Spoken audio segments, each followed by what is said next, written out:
Jangan lupa klik subscribe-nya sehingga Anda mendapatkan berita pertama. Klik loncengnya ya teman-teman untuk mendapatkan notifikasi. Jangan lupa share. Dengan share Anda mendukung program ini. Terima kasih.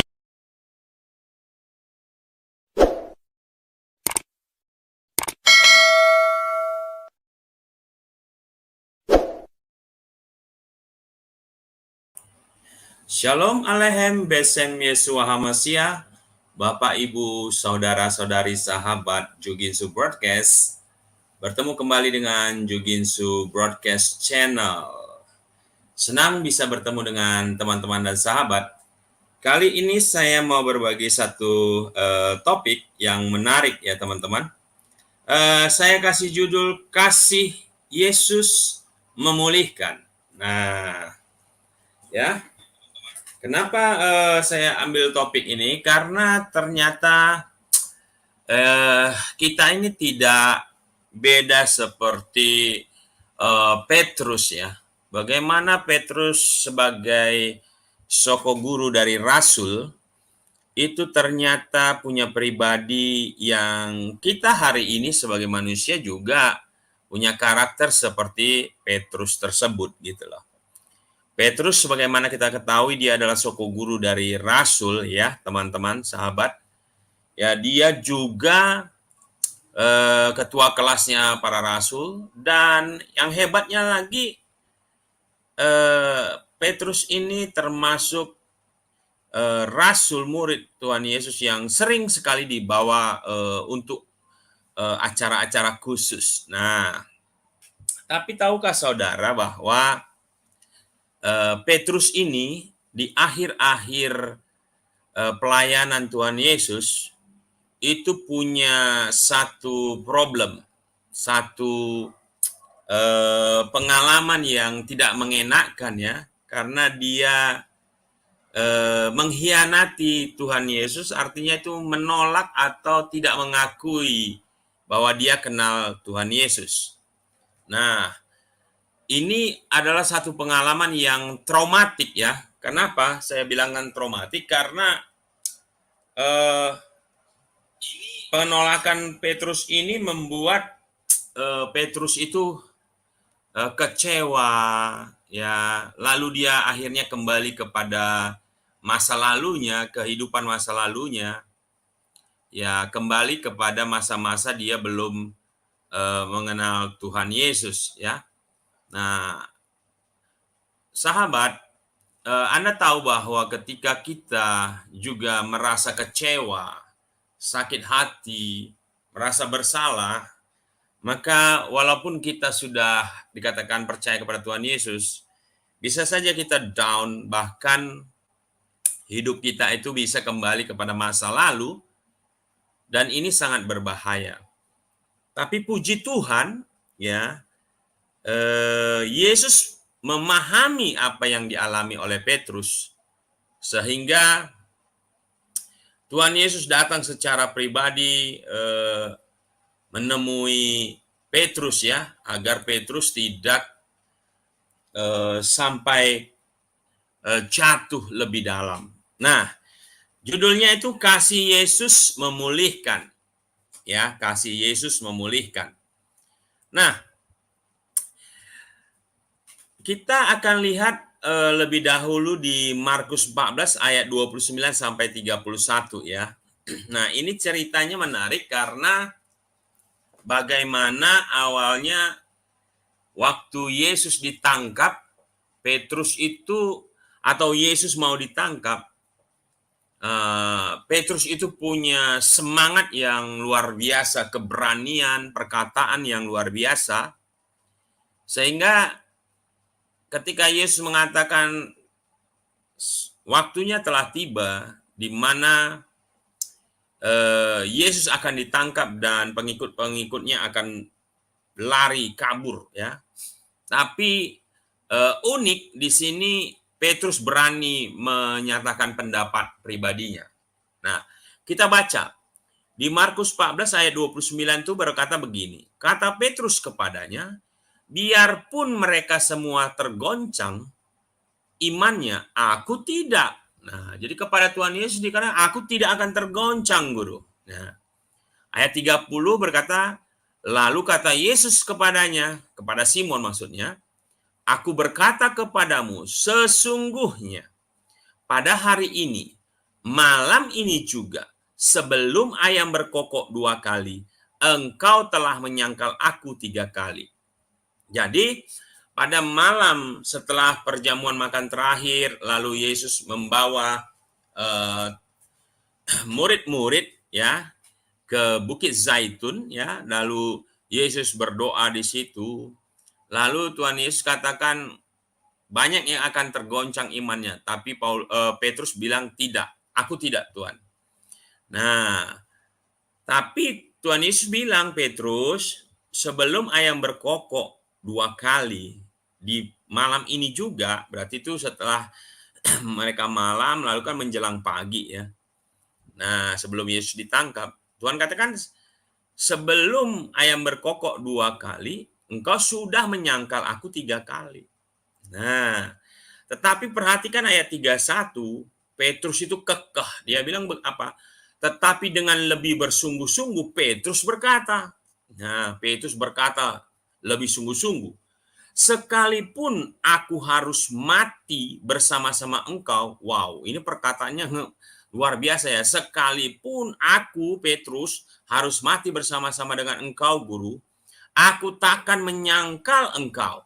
Wow, Petrus berani sekali mengatakan itu. Ya. Lalu dikatakan seterusnya, semua yang lain pun berkata demikian. Artinya bukan hanya Petrus saja pada saat itu. Setelah mendengar perkataan Petrus, murid-murid yang lain juga mengatakan, kami juga tidak akan menyangkal, guru. Nah, perhatikan ya teman-teman. Ternyata bagaimana kuatnya iman dari Petrus pun, Tuhan katakan engkau akan tergoncang. Nah, di sini kita belajar bahwa kita harus hati-hati ya. Ternyata walaupun kita sudah lahir baru, kita mengikut Yesus, bahkan murid-murid itu mengikut Yesus face to face, bertemu ya, fisik. Kalau kita kan beriman ya, walaupun kita tidak ketemu. Hati-hati karena kesombongan itu bisa membuat kita jatuh bahkan kecewa nantinya. Nah, lalu ya, perhatikan di mana Simon yang namanya sudah diberikan Yesus menjadi Petrus ya.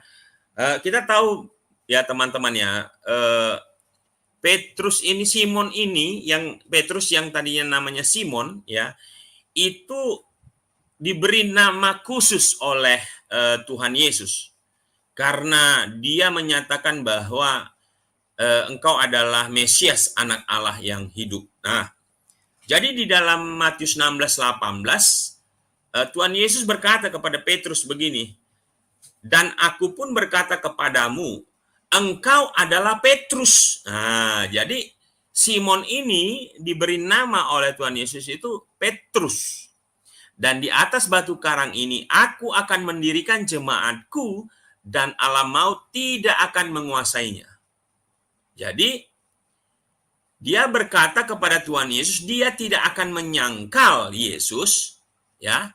Ada suatu keberanian bahkan kesombongan bahwa Petrus akan tetap setia dan tidak akan menyangkal Yesus jikalaupun murid-murid lainnya berkhianat meninggalkan Yesus. Nah, jadi perhatikan ya teman-teman. Begitu yakinnya Petrus, dia tidak akan menyangkal gurunya. Ya. Nah, ini menjadi catatan penting ya. Ini menjadi catatan penting bagi kita di dalam pengiringan kita akan Tuhan Yesus ya. Nah, tapi Bapak Ibu tahu bagaimana akhirnya ya.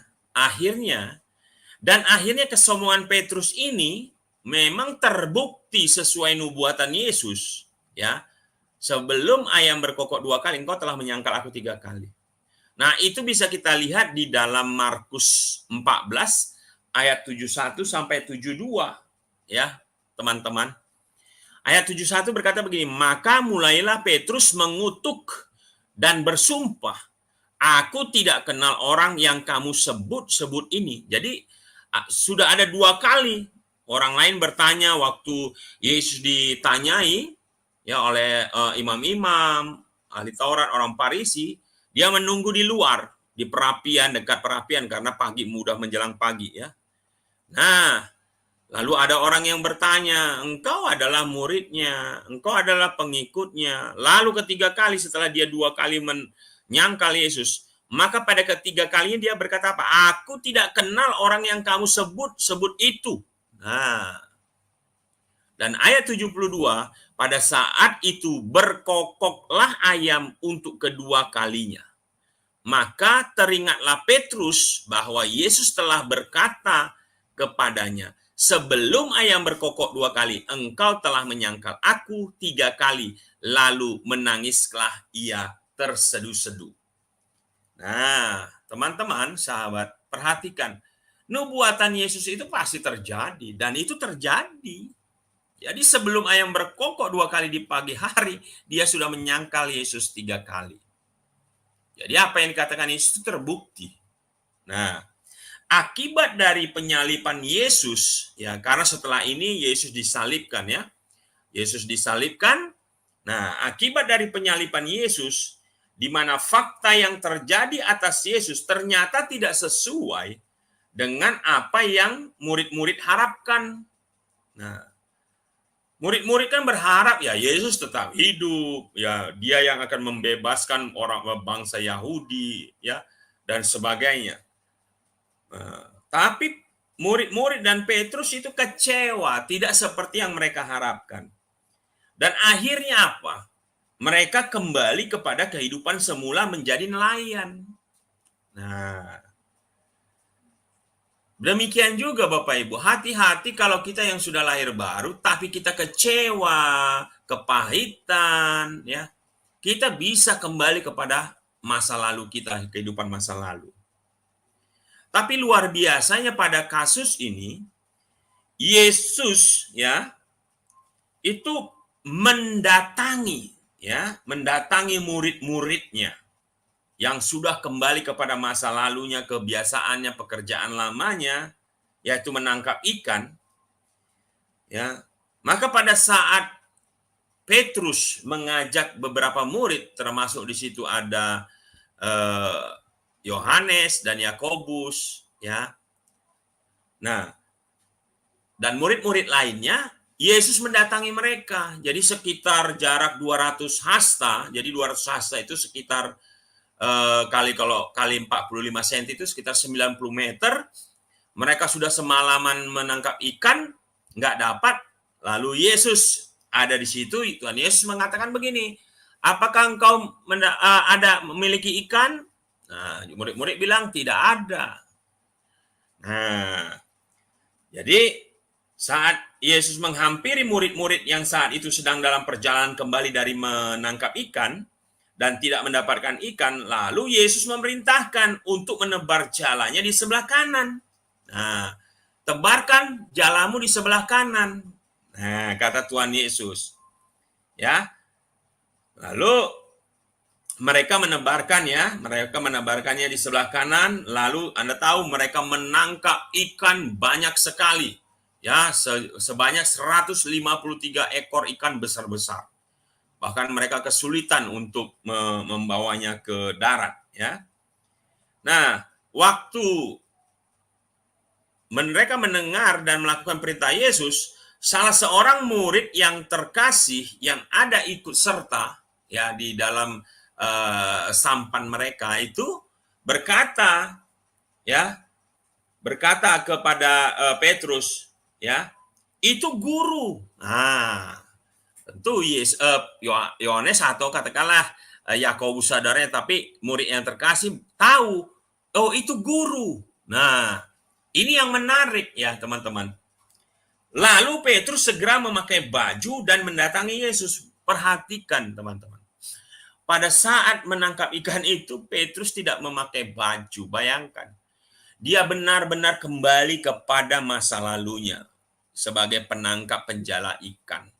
Ya, hati-hati benar ketika kita kembali kepada masa lalu kita karena kecewa, kepahitan, dan sebagainya.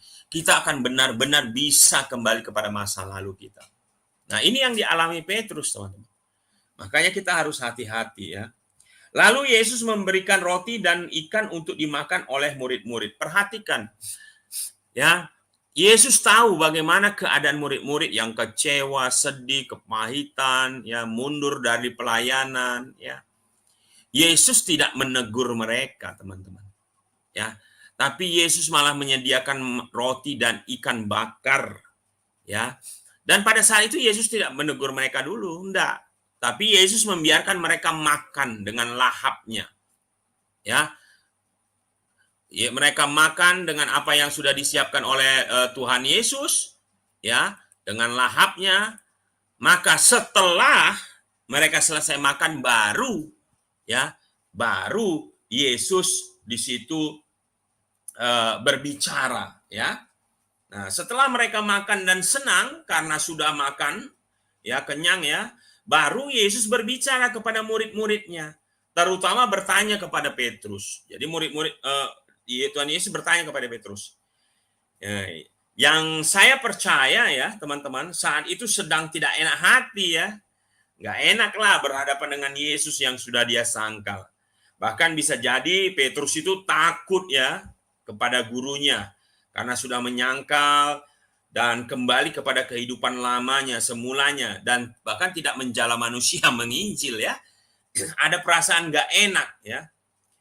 Maka kita bisa melihat cerita yang sangat bagus ya, dan menyentuh bagaimana Yesus menegur halus ya, dan memulihkan hati Petrus sehingga Petrus bisa kembali kepada panggilannya menjadi penjala manusia kembali.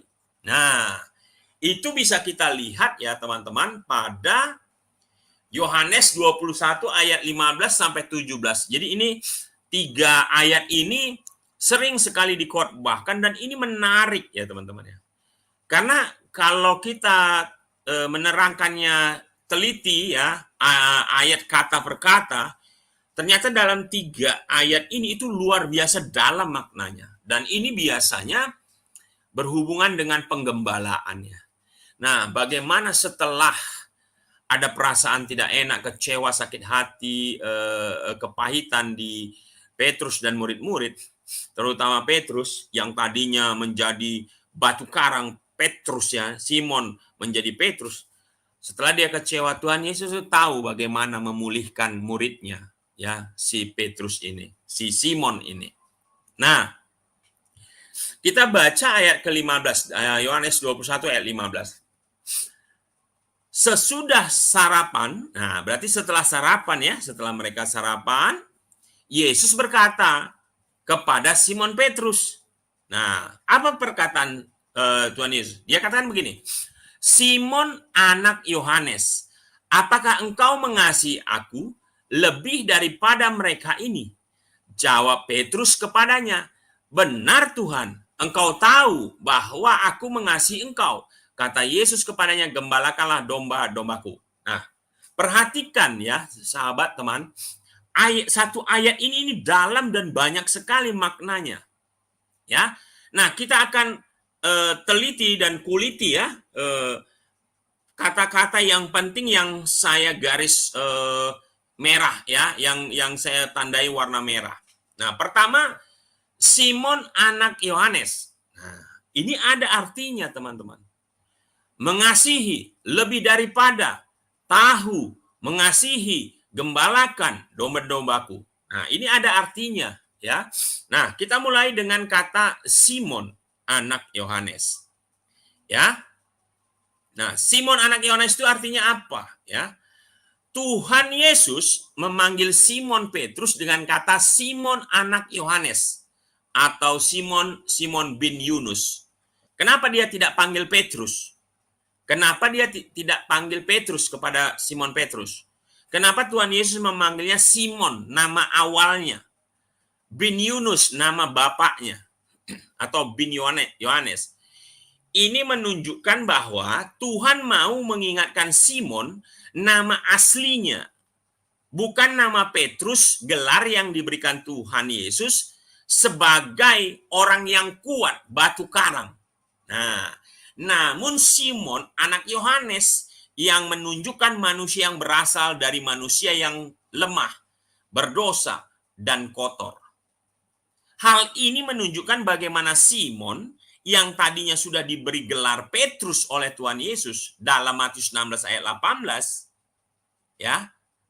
Dan aku berkata kepadamu, engkau adalah Petrus, dan di atas batu karang ini aku akan mendirikan jemaatku, dan alam maut tidak akan menguasainya.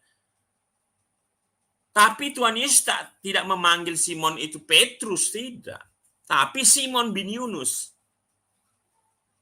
Kenapa? Karena Simon pada saat ini sudah kembali kepada kehidupan lamanya. Ya, sudah di titik terendah, kembali kepada masa lalunya. Maka Tuhan Yesus mengingatkan dia. Ya, dia tidak memanggilnya Petrus, enggak, tapi Simon bin Yunus. Ya. Nah, Tuhan, ya, di sini apa yang terjadi? Ya, dikatakan Tuhan mengingatkan Simon dari mana asalnya agar dia sadar dan tidak sombong karena dia berasal dari manusia yang berdosa dan lemah, dari bapak, ya, manusia bapaknya Yunus atau Yohanes, ya, orang yang lemah, orang berdosa. Nah, Tuhan Yesus tidak mengingatkan dia Petrus, tidak, tapi Simon bin Yunus. Nah, ini menandakan apa? Tuhan Yesus mau mengatakan, sadar Simon. Nah, ya. Nah, yang selanjutnya kata mengasihi. Nah, Simon bin Yunus, apakah engkau mengasihi? Nah, perhatikan di sini kata mengasihi yang dipakai itu menarik ya, teman-teman. Yesus menggunakan di ayat 15 ini, kasih itu kata agapau. Ya, kata agapau. Namun Petrus menjawab dengan kasih phileo. Jadi nggak nyambung nih antara Tuhan Yesus dan Petrus, nggak nyambung. Tuhan Yesus bertanya kepada Petrus, apakah engkau mengasihi aku? Apakah engkau agapau kepadaku, Petrus? Tapi Petrus menjawab dengan, benar Tuhan, aku mengasihi, aku phileo kepadamu. Nah, nggak nyambung, teman-teman. Nggak nyambung. Perhatikan, orang yang kembali kepada masa lalunya, maka responnya, pembicaraannya jarang akan sulit nyambung dengan Tuhan. Kenapa? Karena dosa akan merintangi orang untuk mengerti kebenaran.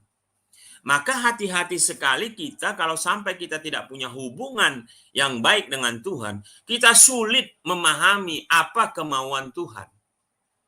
Nah, jadi kata mengasihi yang digunakan Yesus pada ayat 15 adalah agapau, namun Petrus menjawab dengan kasih phileo, yaitu kasih kepada sesama yang digerakkan oleh perasaan dan emosi. Nah, di sini menarik diperhatikan bahwa Tuhan meminta kasih agapau, tapi Petrus hanya sanggup memberikan kasih phileo. Nah, ini menarik, teman-teman. Tuhan itu mau kita punya kasih agapau, tapi Petrus hanya sanggup memberi kasih phileo. Atau dia tidak ngerti. Nah, kasih agapau ya, yang Tuhan mau di ayat 15 itu, ya. Kata mengasihi dari kata agapau, ya, ini adalah kasih manusia kepada Tuhan yang Tuhan mau, yaitu kasih tanpa syarat, ya, kasih yang berkorban. Ya. Kalau Tuhan mengasihi itu dia kasih agapau, kasih tanpa syarat, kasih yang berkorban. Kita harus memiliki kasih agapau harusnya kepada Tuhan, ya, kasih pribadi dari hati bagi Yesus dan pengabdian kepadanya. Nah, tapi Petrus nggak nangkap. Dia hanya berkata, aku phileo Tuhan. Aku mengasihi secara kasih manusia, kasih sesama. Nah, ini nggak nyambung ya. Nggak nyambung. Nah, yang selanjutnya setelah kata kasih itu apa? Kata lebih daripada. Nah, apakah engkau, Petrus, mengasihi aku lebih daripada? Nah, kata lebih daripada ini juga maknanya dalam, teman-teman. ya, menunjukkan Tuhan mau memastikan kepada Petrus apakah Petrus bersedia untuk mengasihi Tuhan lebih dari saudaranya, ya. Simon kan punya saudaranya Andreas, ya. Atau bisa mengasihi Tuhan lebih daripada sahabatnya, Yakobus dan Yohanes dan murid-murid. Atau lebih daripada barang-barang berharga lainnya seperti sampan, kapal, dan sebagainya. Nah, Tuhan mau memastikan apakah Petrus itu mengasihi Tuhan lebih dari yang lain. Kenapa? Karena Tuhan berkepentingan, sahabat, ya. Sebelum Tuhan mengamanahkan untuk menggembalakan domba-dombanya, Tuhan berkepentingan mengetahui apakah Petrus ini mengasihi Tuhan lebih daripada yang lain. Ini penting, ya. Untuk menjadi gembala, ya, atau dipercayakan menggembalakan domba-domba Tuhan, ya, maka Tuhan harus tahu lebih dahulu pelayan-pelayannya ini, ya, gembala-gembala ini, apakah mengasihi Tuhan lebih daripada yang lain.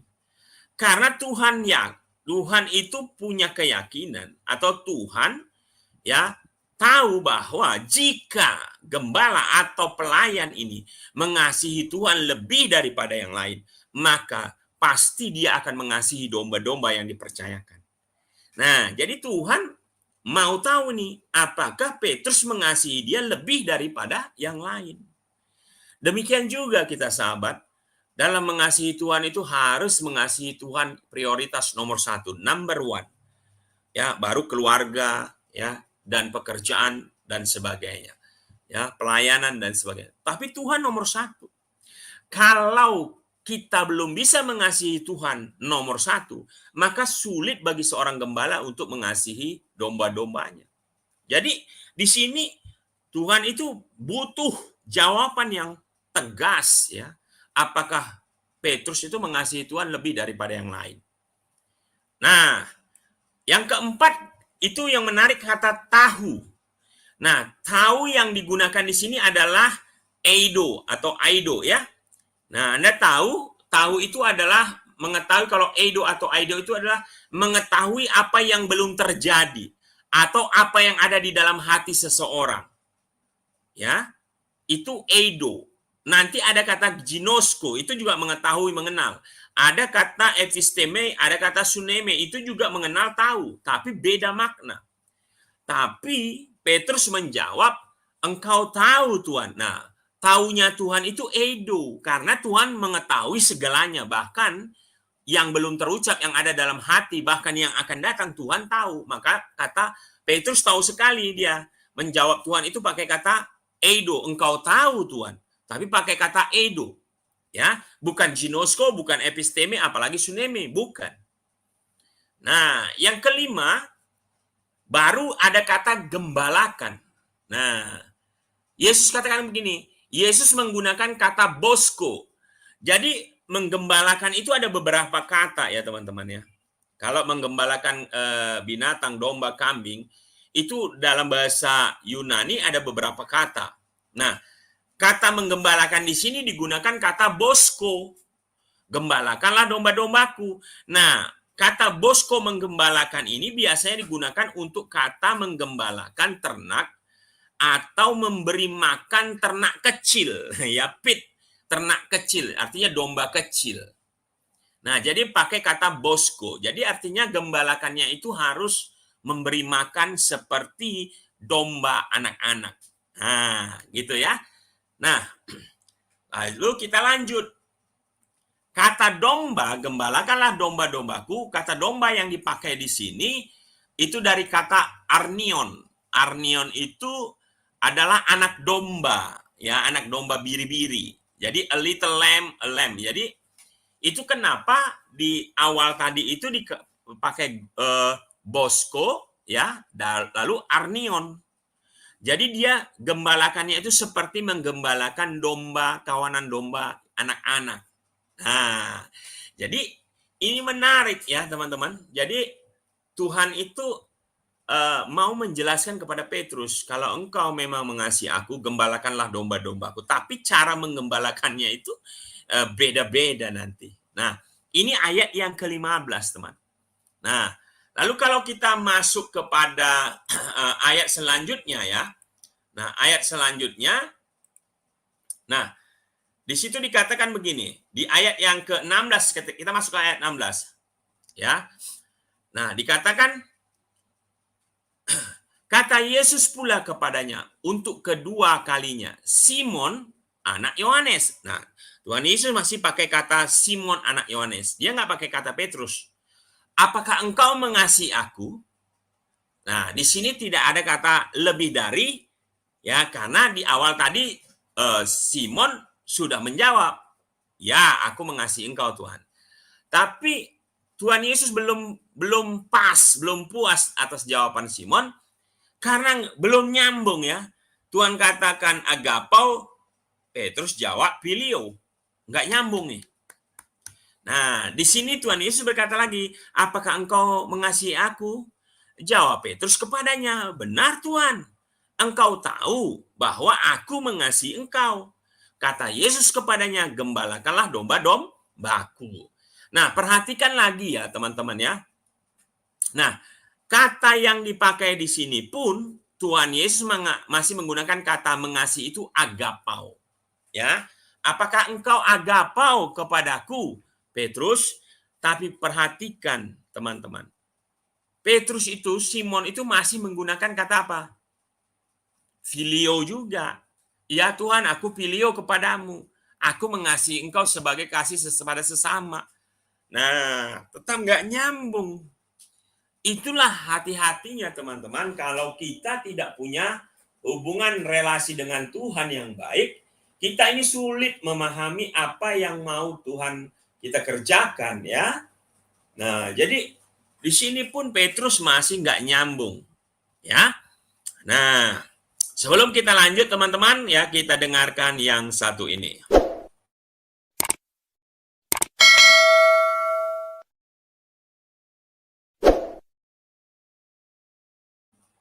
Ya. Nah, kita lanjut. Ya. Nah, ini menarik ya.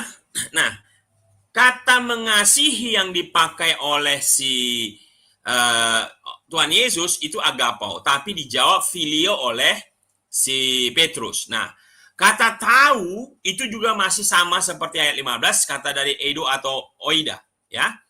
Nah, tapi perhatikan teman-teman.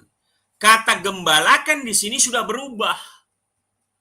Tuhan Yesus tidak pakai kata bosko, tapi pakai kata paimaino. Paimaino. Nah, apa bedanya?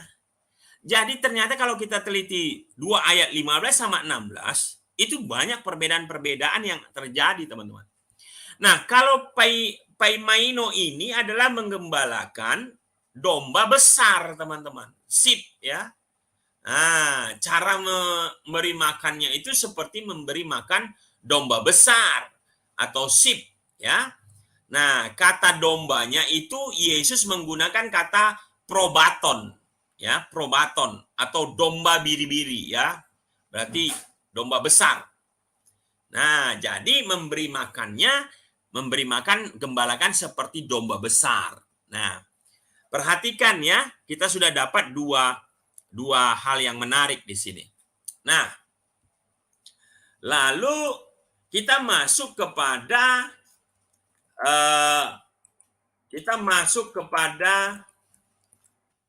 ayat yang terakhir, ya. Kita masuk kepada ayat yang terakhir, yaitu ayat ke-17. Nah, ini menarik teman-teman. Kata Yesus kepadanya untuk ketiga kalinya. Tuhan Yesus masih pakai kata Simon anak Yohanes, bukan Petrus ya. Perhatikan. Simon anak Yohanes, apakah engkau mengasihi aku? Nah, maka sedih hati Petrus karena Yesus berkata untuk ketiga kalinya, apakah engkau mengasihi aku? Dan ia berkata kepadanya, Tuhan, engkau tahu segala sesuatu. Engkau tahu bahwa aku mengasihi engkau. kata Yesus kepadanya, gembalakan domba-dombaku. Nah, perhatikan teman. Ya, di sini ada perubahan lagi. Kata, apakah engkau mengasihi aku? Lalu Petrus berkata, aku mengasihi engkau. Itu Tuhan Yesus udah merubah, tidak pakai kata agapau. Apakah engkau agapau kepadaku, Petrus? Tidak seperti itu. Tuhan Yesus sudah mengembalikan dengan kata, Petrus, apakah engkau filio kepadaku? Nah, jadi karena Petrus menjawabnya filio-filio, Tuhan ubah pertanyaannya. Apakah engkau filio kepadaku, Petrus? Dan di situ Petrus bersedih hati. Karena Tuhan menanyakannya 3 kali apakah dia mengasihi Tuhan Yesus. Dan Petrus juga sadar karena Tuhan Yesus mengubah tadinya agapau, tapi tiba-tiba berubah jadi filio. Wow, Petrus sadar. Ternyata tadi Tuhan menanyakan bagaimana apakah dia mengasihi seperti kasih agapau. Ternyata Petrus hanya bisa memberi kasih filio. Nah, di ayat ke-17 ini pun jawaban Petrus, dia masih hanya sanggup memberi kasih yang kasih filio, teman-teman. Nah, ini menarik ya. Jadi Tuhan mau sebenarnya kita mengasihi itu kasih agapau, tapi ya memang manusia kadang tidak sanggup ya. Makanya kita harus belajar. Lihat, Petrus sebagai soko guru rasul pun dia hanya sanggup mengasihi secara filio, kasih kepada sesama manusia. Ya. Nah, lanjut ada kata-kata yang menarik lagi ya, yaitu di situ dikatakan apa? Kata tahu yang digunakan ini sudah berbeda ya. Ada 2 kata tahu di sini yang digunakan. Nah, kata tahu yang digunakan di sini itu udah berubah ya, teman-teman ya. Nah, kata tahu yang pertama Petrus menggunakan kata eido. Itu benar karena Tuhan tahu segalanya ya. Tetapi kata tahu yang kedua Petrus menggunakan kata ginosko. Nah, kenapa Petrus menggunakan kata tahu ginosko? Kata tahu ginosko itu tahu karena pengalaman pribadi, punya hubungan pribadi, karena perjumpaan pribadi, atau karena adanya hubungan intim. Nah, karena Tuhan adalah guru dari murid-murid, dan mereka sangat punya hubungan yang baik, tentu ya karena hubungan pengalaman pribadi mereka, maka di situ Petrus menggunakan kata tahu itu ginosko. Engkau tahu Tuhan, aku mengasihi. Nah, artinya apa? Karena hubungan pribadi, maka pasti Tuhan tahu sampai dalam-dalamnya. Nah, itu menarik teman-teman. Jadi di dalam bahasa Yunani, kata mengetahui, mengenal itu ada 4. Dari tataran yang paling rendah sampai yang paling tinggi. Yang paling rendah itu sunemi, itu mengetahui karena keturunan. Contoh, saya tahu Yesus karena bapak saya orang Kristen gitu ya. Tapi episteme itu mengetahui karena mempelajari ya. Saya pelajari buku-buku siapa itu Yesus, siapa itu Tuhan Yesus. Itu hanya episteme, pengetahuan pengenalan karena episteme. Tapi yang lebih tinggi itu sebenarnya ginosko. Ginosko adalah pengenalan karena pengalaman pribadi, perjumpaan pribadi, atau punya hubungan yang intim. Nah, ketika kita lahir baru, kita percaya kepada Tuhan Yesus, kita punya hubungan yang erat dengan Tuhan Yesus, maka kita akan mengenali Yesus karena perjumpaan pribadi, pengenalan pribadi, punya hubungan intim dengan Tuhan. Itu kata ginosko digunakan ya, teman-teman. Sama seperti seorang suami istri yang tidak ada rahasia, itu punya hubungan intim, itu pengenalannya itu ginosko. Nah, tapi yang paling tinggi itu adalah kata mengenal, mengetahui pakai kata eido atau aido. Nah, ini mengetahui sesuatu yang belum diperkatakan, sesuatu yang ada di dalam hati seseorang, atau mengenal, mengetahui hal-hal yang akan datang. Itu kata eido itu biasanya Tuhan yang tahu. Nah, makanya ketika Petrus mengatakan, engkau tahu segala sesuatu. Kalau segala sesuatu berarti hal-hal yang belum diucapkan, masa datang. Itu hanya Tuhan. Makanya dia mengatakan pakai kata eido. Ya. Nah, yang menarik di sini di ayat 17 kata gembalakan. Nah, kata gembalakan yang dipakai itu kembali bukan yang ayat 16, tapi di ayat yang ke-15, yaitu pakai kata bosko. Jadi memberi makan, menggembalakan seperti menggembalakan anak domba, anak biri-biri. Tapi di ayat yang ke-17 ini Tuhan tidak menyuruh menggembalakan anak domba lagi. Tapi dia pakai kata domba besar atau probaton seperti yang di ayat 16. Nah, jadi Tuhan Yesus mau mengatakan begini, gembalakan, kasih makan seperti memberi makan caranya seperti cara memberi makan anak domba tapi kepada domba besar. Nah, begitu. Jadi menarik di sini bahwa Tuhan mau sebagai gembala, orang-orang yang dipercayakan Tuhan untuk menggembalakan domba, maka Tuhan sangat berkepentingan memastikan bagaimana domba-domba yang dipercayakan itu dipelihara, digembalakan dengan baik. Ya. Nah, ini penting ya, teman-teman sahabat ya. Nah, sejak saat itulah ya, maka Simon Petrus itu ya kembali dipulihkan. Simon tidak ditegur secara kasar tegas oleh Tuhan Yesus, tidak. Hanya ditanya, apakah engkau mengasihi aku, Simon? Ya, hanya ditanya secara halus, tetapi Simon menyadari kesalahannya dan dia dihiburkan, dikuatkan oleh Tuhan, bahkan diberi kepercayaan untuk menggembalakan. Itu kenapa Petrus itu dikatakan soko guru rasul-rasul. Nah, dia juga rasul yang dipercayakan pertama untuk menggembalakan, diberi otoritas, ya. Nah, itu sebagai penghiburan, penguatan buat Petrus. Dan pada akhirnya, ya, seorang pelayan tidak akan mengasihi pekerjaannya jika ia tidak mengasihi tuannya, ya.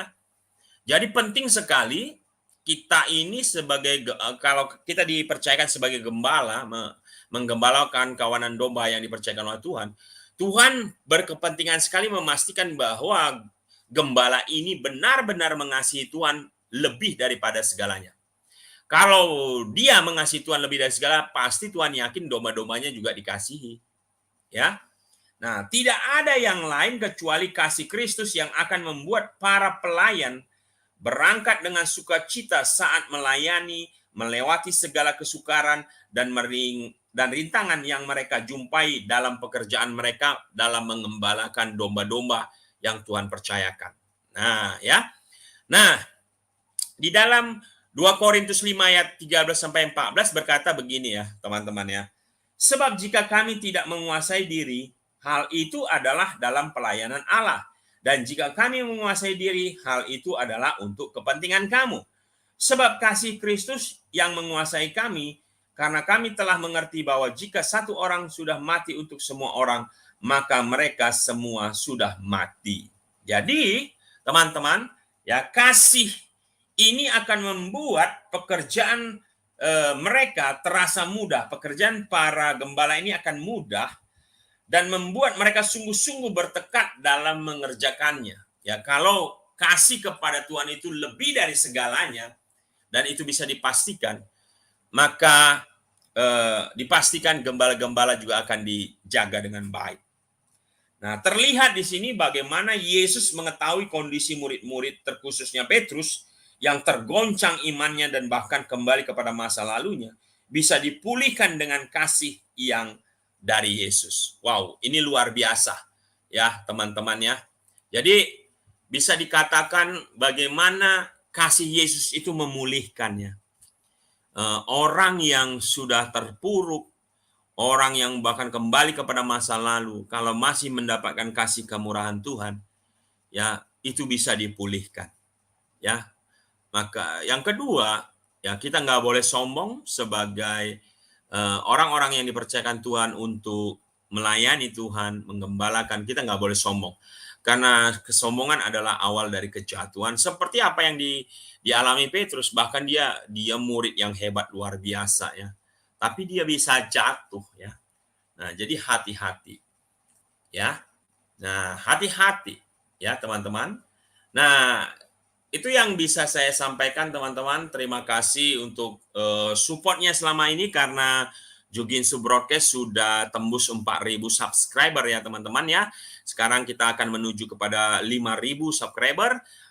Dukung terus ya Juginsu Broadcast dan Juginsu Official Channel ya teman-teman. Bagikan konten ini kepada teman-teman, sahabat teman-teman, sehingga boleh menjadi berkat bagi mereka untuk mengerti kebenaran firman Tuhan.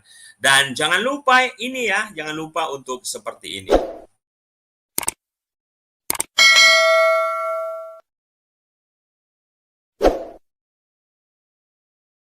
Ya, jangan lupa subscribe ya teman-teman ya, dan bagikan. Oke teman-teman, itu saja yang bisa saya sampaikan. Terima kasih banyak ya, terima kasih untuk Angel Algoritma ya, salam. Lalu Brother Hey juga ya, salam ya, selamat malam, Tuhan Yesus berkati ya semuanya.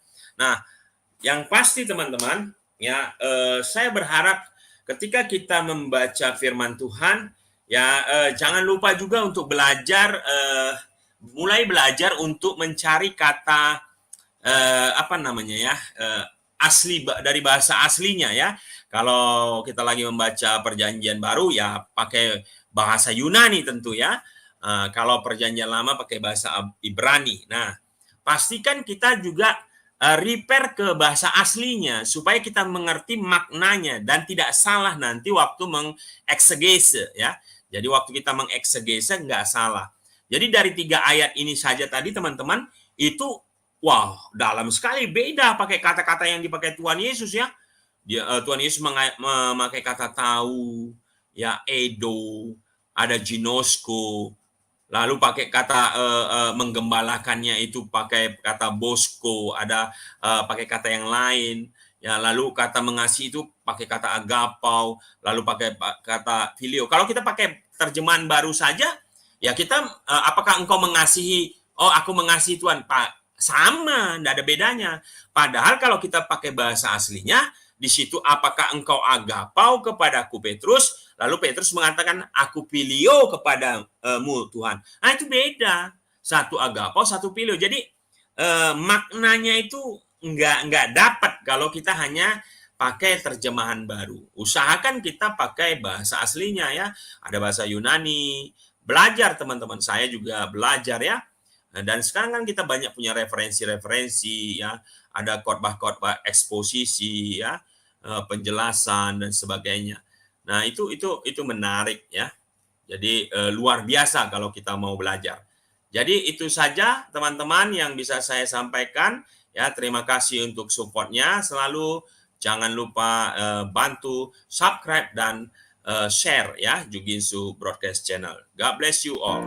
Berikan like, jangan lupa klik subscribe-nya sehingga Anda mendapatkan berita pertama.